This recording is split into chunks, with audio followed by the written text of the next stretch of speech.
各位，郭正亮亮哥这回算是赔大了，简直是赔了夫人又折兵啊！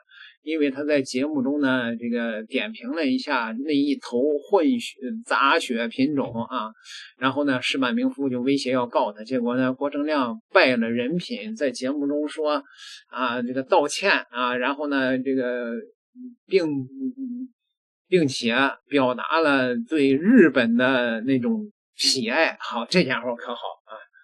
这个亮哥在大陆积攒着这点人品，基本上都败光了嘛。中国大陆的网友是一面倒的批评郭正亮，可是郭正亮的这种道歉有用吗？没用，人家石板明夫说了啊，要告到底。哎，真是郭正亮真是赔的底儿掉啊。绿营的啊，这些台独们，你比如说陈时奋在社交媒体发言，言辞犀利的提醒石板明夫切勿心软，呼吁其坚持要告到底，并痛批郭正亮的行为比狼坏，比猪笨。还有啊，宋楚瑜的前幕僚吴坤玉啊，在节目中也表示郭正亮怕了嘛，他没想到石板会去告他，他就赶快先解释一下，认为这样就能判轻点儿。吴坤玉说，一开始我就跟石板讲说，石板兄，这件事你千万不能安静啊，你不但要告他，而且要告到赚钱，每个都告，每个都截图，你要和解可以呀，和解金拿来，你才能把他气死，这件事一定要反制。我不知道石板要求这个赔偿多少，如果我是石板的话，我就求偿5000万。石板还算是一个正人君子。一个亲民党的前高层宋楚瑜的幕僚跟日本人称兄道弟，为日本人出谋划策，称赞日本人是正人君子。这要是抗战的时候，这是什么行为？这是妥妥的吃花生米的汉奸啊！台湾啊，已经恶劣到这个程度了啊！那一头杂血品种，人家那个啊，人家就说了，明目张胆的在电视上说了，我要告到底。关于这一点呢，吴子嘉是狠狠的嘲笑郭正亮，你真没种啊！对，你不是他的流量比我好啊，您就问他吧，对不对？我是没来这一套啊。那天秀玲，我已经承认我讲脏话是错的。赖瑞荣说要告你哦。赖瑞荣说要告我，然后秀玲马上问我一句我听完很不爽的话问我说你都不了解我们认识时间太不够长了吧，对不对？如果认识够长就不会问我那句鸟话。秀玲问我说要不要跟他道歉，我道个屁嘛！道歉不是，我是要等你讲这一句啊，可以展现你的气魄。你把逼我讲这句，对，展现你的气魄。老子当然不跟他道歉了，我要跟他再补他一句干你娘！我跟你讲啊，我现在再补他一句，他现在跟我被告，但是我们变成我的被告，好不好？所以啊，我跟阿亮不一样啊，阿亮不一样。哎呀，你看看人家吴子嘉啊。就是干啊，就是你看人家那个邱毅，那个你不告我们，那请律师干就完了吗？我不知道台湾的法律啊，反正是按照美国的法律，你要是告对方诽谤的话，你得提出你真实的损失才行。你比如说你求偿1万美元，对吧？你得证明他对你的这种言论造成了你真实的损失。如果你不证明这种真实的损失，也就是这样了，那法官也就是说啊，你说的不对，你要给他那个登报道歉，也就这个了，对吧？我不知道台湾的法律是怎么样的。那郭正亮到底在怕些什么呢？这回真的是得不偿失啊！你看看人家那一头那个嚣张劲儿。石板明夫招人讨厌，这个包括民进党前大佬沈富雄说，只要他敢离开台湾，要打他的人有的是。我觉得这些话作为一个公众人物是，我觉得说起来是非常不符合资格的，这种还是很不应该的，非常失格。对，然后但是还有人呢，就是说，把我什么经历。首先说我是长期持有中华人民共和国护照，然后说什么我考大学的时候也是因为精通中国历史是用的多元化入试考上的，然后呢我这个日文也不好，在产经新闻写的稿子经常被改来改去的，大家都很不喜欢我，就很不受重视，等等等等吧。甚至说最重要就是说我这个在台湾成立智库拿个独派金主的5000万台币。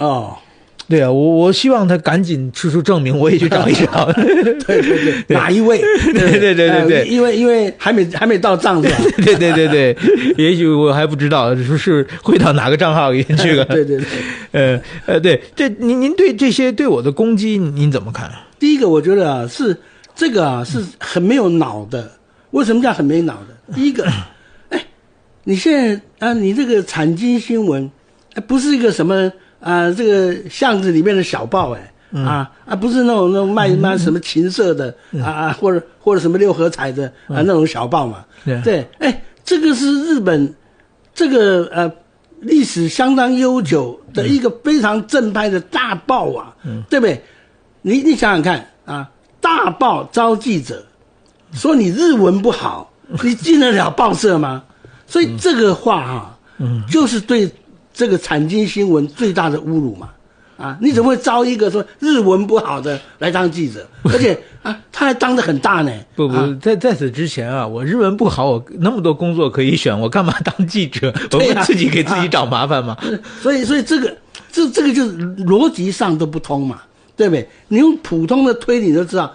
能到报社去当记者的，你如果说你今天在台湾虽然现在台湾的报纸已经很多一大堆的那个，但是你说你中文不好，你能够进报社当记者吗？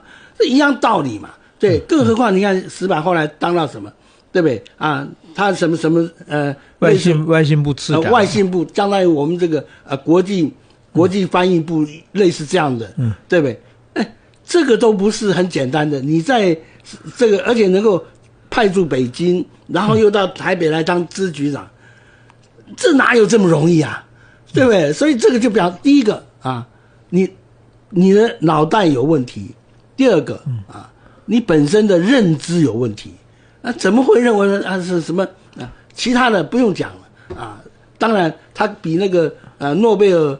这个文学奖得主什么川端康成可能日文比不上他，可能吧，对不对？那除此以外，你说他日文不好，那是一点常识都没有的说法。第二个，庆应大学，各位要知道庆应大学，因为这个庆应大学是日本很有名的一个大学这个最早明治维新时代，对不对？开始把这个西洋的这些观念引进这个日本的，最早叫庆应艺术，就是等于是说虽然是私人的，但是那是有理想有目标的，所以它的历史非常悠久，而且是日本非常非常难考的大学。那么石板能够你看他15岁才开始学日文了然后能够考上这样的学校不容易对不对？而且是什么多元入学，你不要把台湾的或美国的一些拿来做幻想，没有，不是每一个学校都能够这样干的。那么所以这些，而且更主要的是什么5000万，所以我们刚才讲嘛到现在还没到账，对不对？所以还没到账，那么好，为什么说要告，对不对？因为不告的话永远到不了账。看这个5000万到底钱落谁家，一定要追个水落石出嘛。5000万这么好赚吗？对不对？哪一个大佬，对不对？让他指名道姓出来好去跟他要跟他感谢嘛然后跟他签收一下子，对，不然的话搞了这么久，钱到哪去了所以我非常支持石板民夫告到底。对不对？让这些鬼扯淡要付出代价，不能够这样子跟那个黑道一样，这个跟黑道这样打一拳有什么不同对不对？一样道理嘛。但是最可恶的是什么？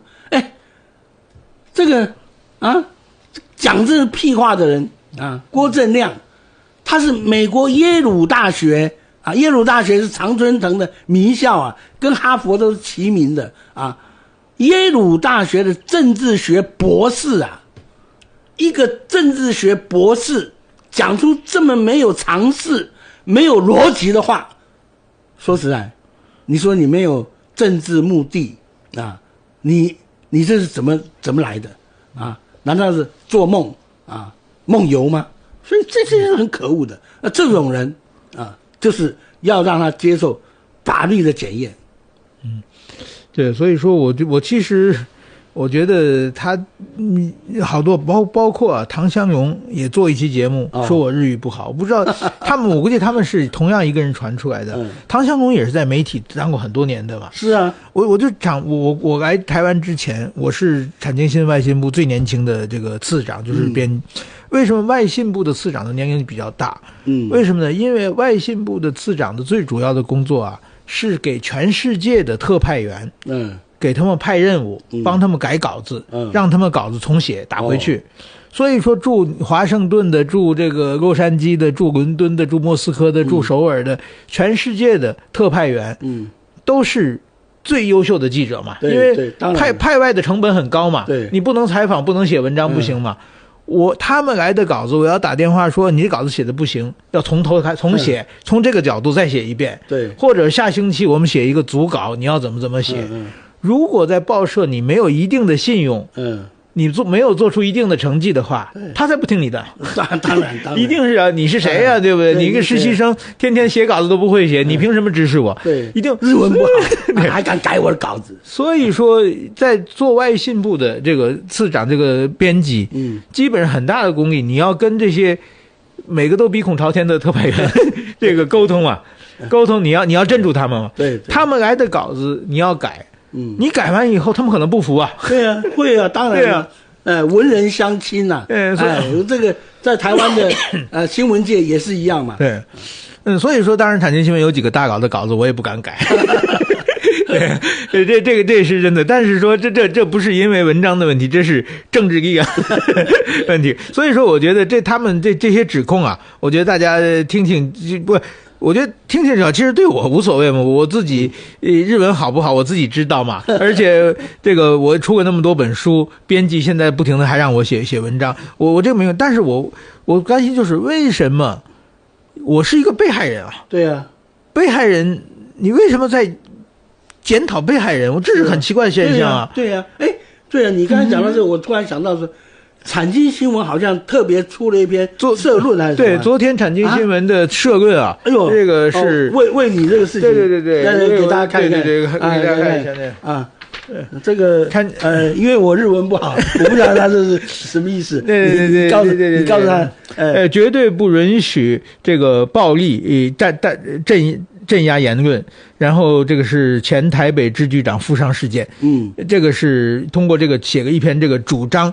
产经新闻报社每天有两篇这个社论，这个我这篇是放在上面的，还有一个下边的社论。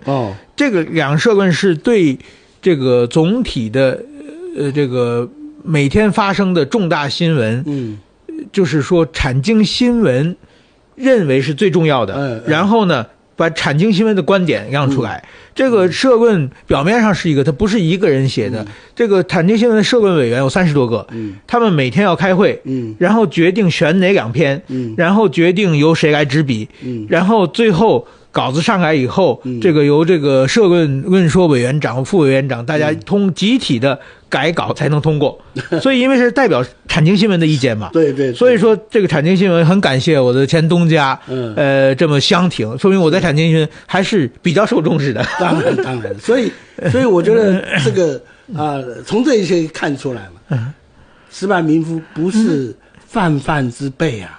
说不好听唐湘龙在台湾的媒体界有这样的分量吗？对不对？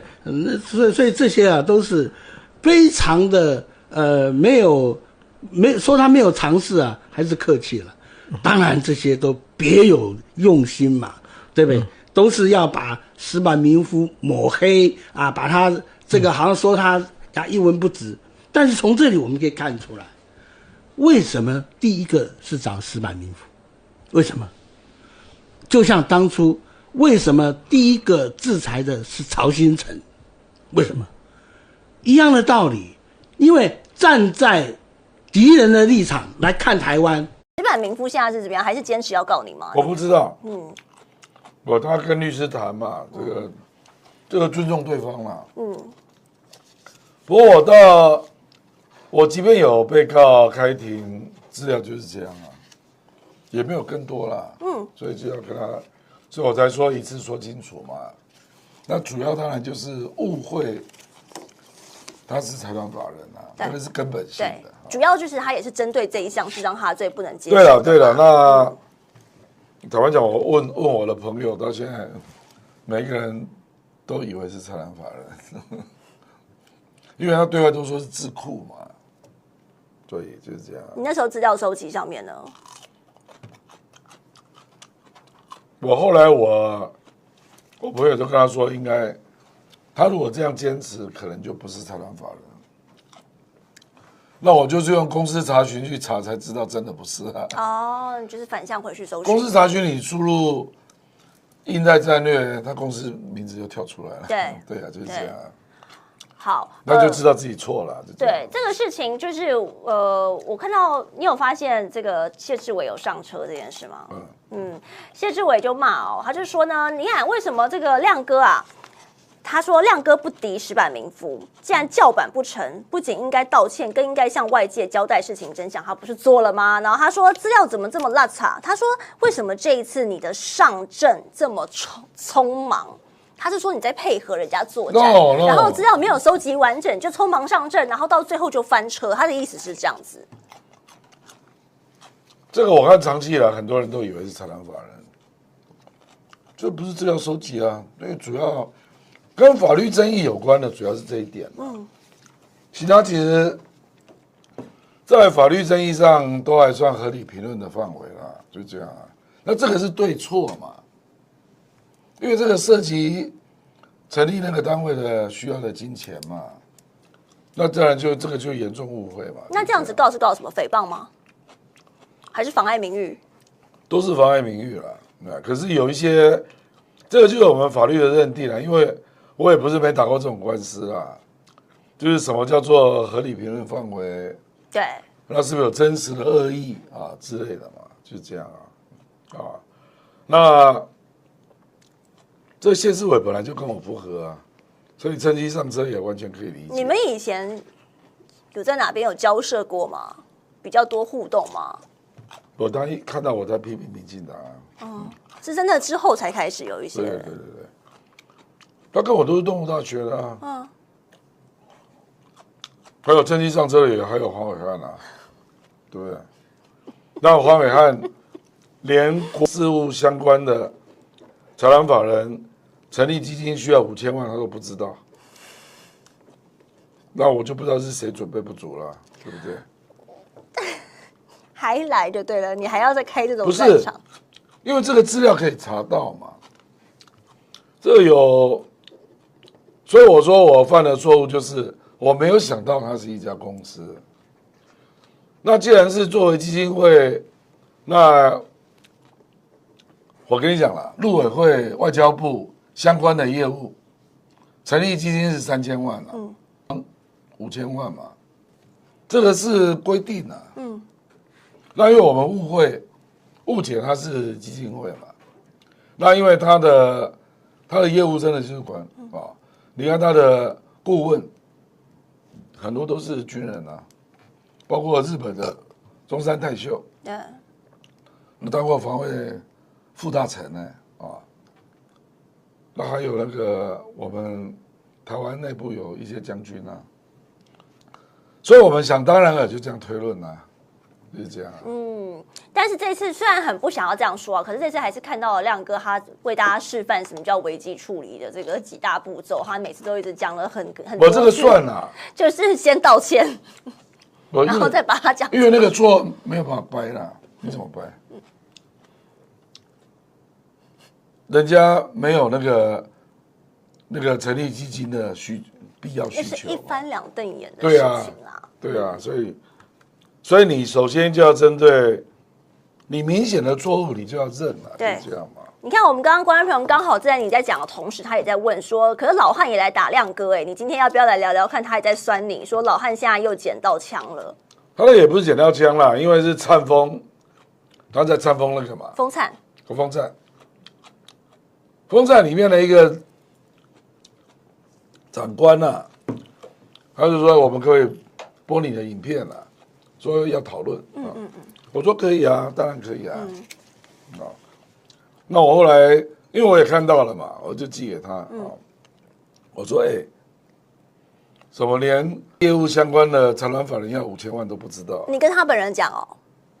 对啊，我们有赖啊。然后嘞，说要主持也要了解状况嘛，就他们讲说，基金会不一定要5000万吧，有的1、2千也可以吧。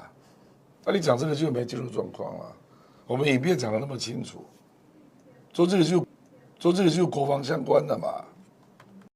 这回啊，亮哥是赔的个底儿掉啊，败了人品，道歉认怂没有用，还得挨告。你跟他硬干呢，还不如点个订阅吧，咱们下期再聊。